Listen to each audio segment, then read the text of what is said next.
La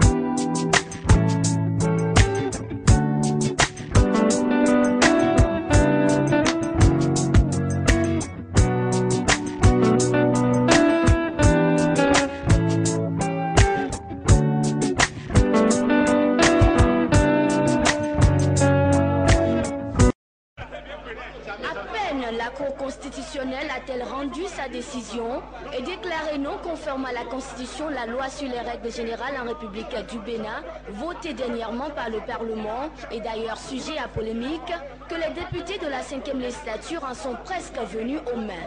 Venus pour finalement ouvrir la 6e session extraordinaire, les honorables députés, certainement encore sous le choc de cette décision, se sont une fois encore violemment invectivés. L'intercelle qui a ravivé cette flamme de la dispute, l'intervention de l'honorable Augustin Renvoy-Blas, dénonçant cette position de la Cour constitutionnelle, intervention appuyée par la doyenne d'âge Rosine Soglo en des termes mal appréciés par les députés de la majorité présidentielle. Est-ce que ça vaut encore la peine que nous retenions tous ces points que nous avons inscrits? Je me demande cela parce que nous avons le plaisir de constater déjà que la Cour constitutionnelle peut remplacer valablement dans ses attributions du Parlement. Monsieur le Président, je vais dans le même sens que mon jeune frère ou mon jeune fils. Mais moi, je vais dire une chose. Je vais demander à ceux qui sont d'accord avec moi que nous recontinuions à voter les lois que nous avons votées. Regarde de ceux qui parlent de béninoiserie. Eh bien, c'est le premier qui est béninoiserie depuis quelque temps. Et il paraît que les gens disparaissent. Que Badamassi, ce voyou, ce louba, ce coupeur de route. Monsieur le Président, c'est pas normal. J'ai le droit de parler. J'ai le droit de parler. Vous parlerez tout à l'heure. Vous parlerez tout à l'heure.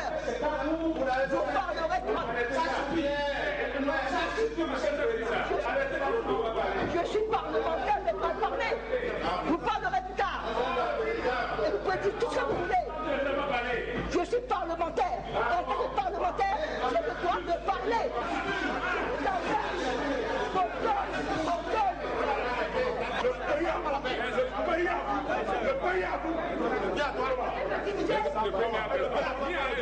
Maman, tu parles, il faut parler.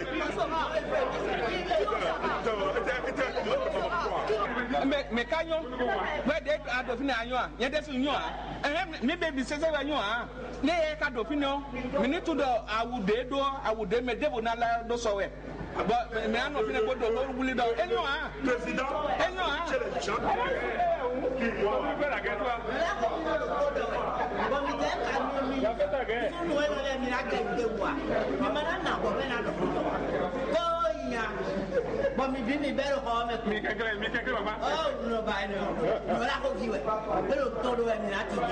Devant ce spectacle digne de la cour du roi Péto et sans doute impuissant à calmer ses collègues, apparemment très en verve et assez échauffés, le président de l'institution parlementaire Maturé Kofi Nago a opté pour une retraite stratégique, suspendant du coup la plénière et autres velléités d'agression de toutes parts. C'est quoi toi? Une poignée de minutes après, remis de leurs émotions, les députés sont revenus à l'hémicycle, examiner le premier point inscrit à l'ordre du jour de cette session extraordinaire, la seconde délibération de la loi modifiant et complétant les dispositions de certains articles de la loi portant organisation du RENA et l'établissement de la LEPI. Malheureusement, cette étude n'a pu se faire et pour cause, les deux rapporteurs de la commission des lois n'étaient plus présents.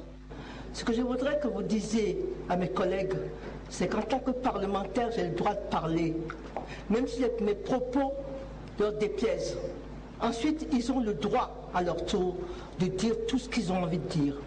Mais ils n'ont aucun droit de m'interrompre.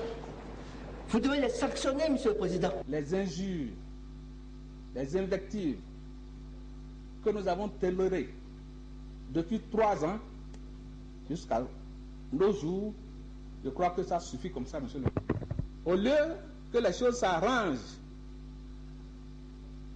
ça se désagrège. Le peuple ne veut pas ça. Nous ne sommes pas là pour ça. Et Monsieur le Président, la tâche vous revient. Quand un honorable prend la parole et qu'il va au-delà de ses responsabilités, vous devez pouvoir le couper. Ainsi, pour une deuxième fois, mais cette fois-ci de façon plus orthodoxe, Maturé Kofinago a donc suspendu la séance. Les travaux reprendront